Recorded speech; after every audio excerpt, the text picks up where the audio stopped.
Esselamu Aleyküm əziz müsəlmanlar. Və bildiyimiz kimi Zülhiccə ayındayıq və Zülhiccə ayının ən fəzilətli, ən dəyərli günlərindən biri də Arafa günüdür. Və sabah inşallah Arafa günüdür. Zülhiccə ayının 9-una denk gəlməkdədir.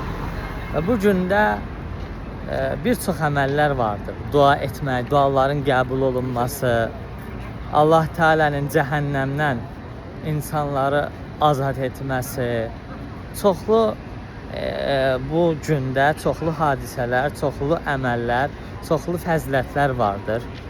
Və o fəzilətlərdən biri odur ki, sünnədir ki, o gün oruç tutasan, Arafa günü oruç tutasan.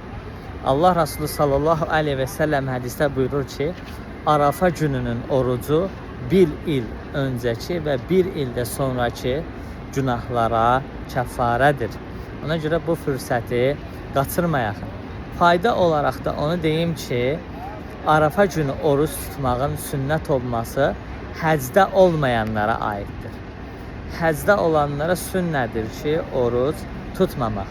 Çünki nə Allah Resulü sallallahu aleyhi ve sellem nə də sahabələrdən varid olmamışdır ki, onlar həc əsnasında oruç tutsunlar. Barakallahu feykum.